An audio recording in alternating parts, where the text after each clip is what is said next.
ಹೆಸರು ಶಿಫಾನಾಜ್ ಹಿರೇಮನಿ. ನಾನು 3ನೇ ತರಗತಿಯಲ್ಲಿ ಓದುತ್ತಿದ್ದೇನೆ. ನನ್ನ ಶಾಲೆ ಹೆಸರು ಬಾಲಕಿಯರ ಹಿರಿಯ ಪ್ರಾಥಮಿಕ ಶಾಲೆ ಮುಧೋಳ. ನಾನು ರೈತ ಮತ್ತು ಶ್ರೀಮಂತರ ಕಥೆ ಹೇಳುತ್ತೇನೆ. ಒಂದು ಊರಿನಲ್ಲಿ ರೈತರು ಇದ್ರಂತ. ಆ ರೈತರು ಬೆಳೆದು ಸುಖವಾದ ಜೀವನವನ್ನು ನಡೆಸುತ್ತಿದ್ದರು. ಅಚಾನಕ್ಕಾಗಿ ಆ ಗ್ರಾಮಕ್ಕೆ ಶ್ರೀಮಂತರು ನಾನು ನಿಮಗೆ ಹಣ ಕೊಡುತ್ತೇನೆ, ನೀವು ನಮಗೆ ಭೂಮಿ ಕೊಡುತ್ತೀರಾ ಎಂದು ಕೇಳಿದರು.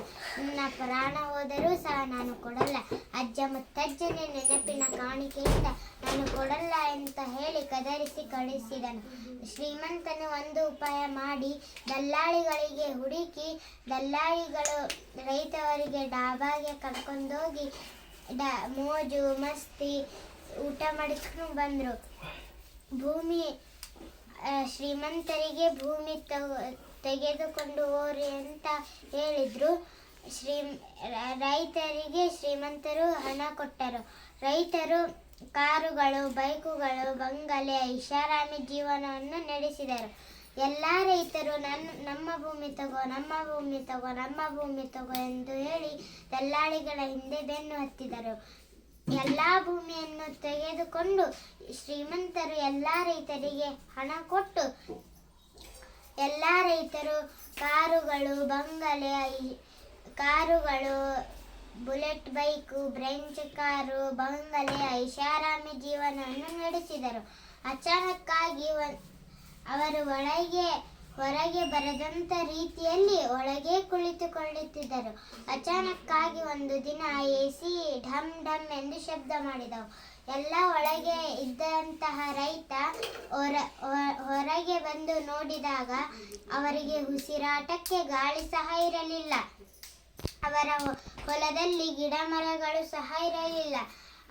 ಕಬ್ಬಿಣದ fan, solar, factory, cement road ಮಾತ್ರ ಅಷ್ಟೇ ಕಾಣುತ್ತಿದ್ದವು.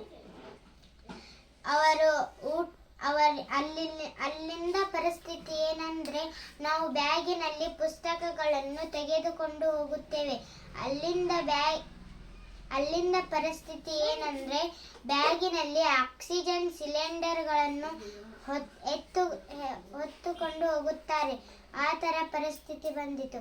ಅವರಿಗೆ ಊಟ ಮಾಡುವುದಕ್ಕೂ ದವಸ ಧಾನ್ಯ ಇರಲಿಲ್ಲ. ಊಟ ಮಾಡಿದ್ದರೆ ಊಟದ ಗುಳಿಗೆ ತಗೊಳೋದು, ನಾಷ್ಟ ಮಾಡಿದ್ದರೆ ನಾಷ್ಟದ ಗುಳಿಗೆ ತಗೊಳೋದು, ನೀರು ಕುಡಿದಿದ್ದರೆ ನೀರಿನ ಗುಳಿಗೆ ತಗೊಳ್ಳೋದು. ಆ ಥರ ಪರಿಸ್ಥಿತಿ ಬಂದಿತು. ಆಗ ಎಲ್ಲ ರೈತರು ಒಗ್ಗೂಡಿ ನಮ್ಮ ಜೀವನ ಸರ್ವನಾಶ ಆಗುತ್ತದೆ ಎಂದು ಹೇಳಿ ಶ್ರೀಮಂತವರಿಗೆ ಹಣ ಕೊಟ್ಟು ಗದರಿಸಿ ಕಳಿಸಿದರು.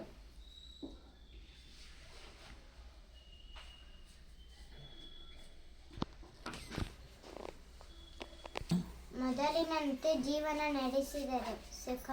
ಸುಖವಾಗಿ ಹೊಲದಲ್ಲಿ ಬೆಳೆಗಳನ್ನು ಬೆಳೆಸಿ ಸುಖವಾದ ಜೀವನವನ್ನು ನಡೆಸಿದರು. ಈ ಕಥೆಯ ಸಾರಾಂಶ ಏನೆಂದರೆ, ಹೊಲ ಮಾರಿದರೆ ನಿಮಗೂ ಈ ತರ ಆಕ್ಸಿಜನ್ ಸಿಲಿಂಡರ್ ಹೊತ್ತುಕೊಂಡು ಹೋಗುವ ಪರಿಸ್ಥಿತಿ ಬರುತ್ತದೆ. ನೀವು ಹೊಲ ಮಾಡ್ತೀರಾ? ಇಲ್ಲ.